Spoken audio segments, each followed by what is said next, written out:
Chapter 16. The Aqaba Allegiance. From the first years of his prophethood, Prophet Muhammad showed great efforts to convey the message to those coming to Mecca for pilgrimage, as well as those coming to the city's fairs for trade. The most fruitful of these contacts were those he made with the people of Yathrib. In the pilgrimage season of his 11th year of prophethood, in 620, the Prophet encountered a group of 6 people from Yathrib in Aqaba, a secluded place in Mina, and spoke to them about Islam. These people, all members of the Hazraj tribe, accepted and became Muslim. Among them, Asad ibn Zurara promised that he would return to Yathrib, convey the new religion to both his own tribe and to the Aus tribe, and meet the Prophet again at Aqaba 1 year later. Many people became Muslim as a result of the great efforts of this group of 6 Yathribites who formed the essence of the Ansar community, and whose services to Islam were significant. In the following year, the 12th year of prophethood, Dhul Hijjaj, or July 621, 12 people, 10 from the Khazraj and 2 from the Aus tribe, secretly met with the Prophet at Aqaba. The Yathribites swore allegiance to the Prophet, affirming that they would not associate partners with God, not steal or commit fornication or adultery, that they would not kill their children, not slander, and that they would honour the messenger's instructions and commands. This pledge is known as the First Aqaba Allegiance. Prophet Muhammad sent Mus'ab ibn Umayr back with his delegation to Yathrib, so that he could teach the people of Yathrib the Quran and Islam, invite others to Islam, and lead them in prayer.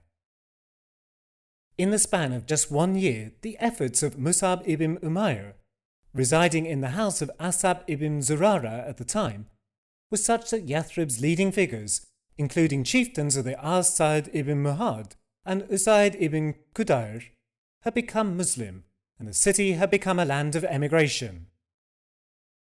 And so, in the pilgrimage season of the 13th year of prophethood, 622, 75 Yathribite Muslims, 2 of them women, joined a convoy of pilgrims to Mecca, some of them not yet having accepted Islam. At the completion of the pilgrimage, they met with the Prophet once again at Aqaba, and again in secret. The Prophet had gone to Aqaba with his uncle Abbas, who had not yet become Muslim. Upon the Yathribites inviting him to their city, Prophet Muhammad first recited some verses from the Quran, and then gave them words of encouragement in relation to the need for them to hold fast to the religion of Islam.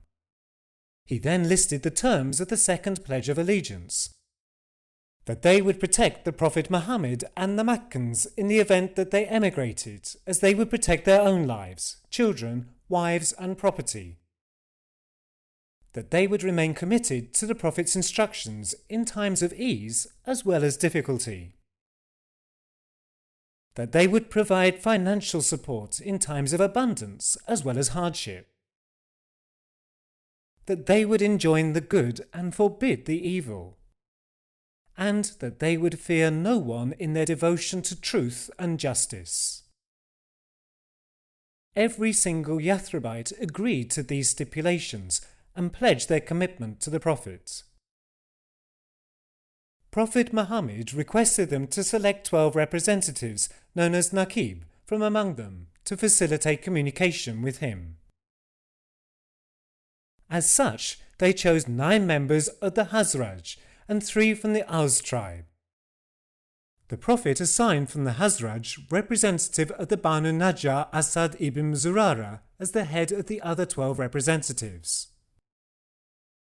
Due to the fact that the second Aqaba allegiance encompassed matters dealing with defence, it also came to be known as the Pledge of War, or Bayat al-Harb. In actual fact, Yathrib was located at a strategic point that would enable developments to the detriment of the Quraysh.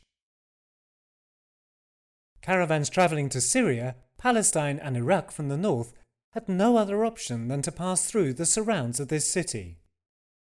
On the other hand, Many lives were lost in the last battle of the 120-year war between the Oz and the Hazarag tribes at Bu'ath. It was hoped that the hostility between them would come to an end by virtue of the new religion. Thus, Aisha observed, "Bu'ath was a day prepared for God's messenger."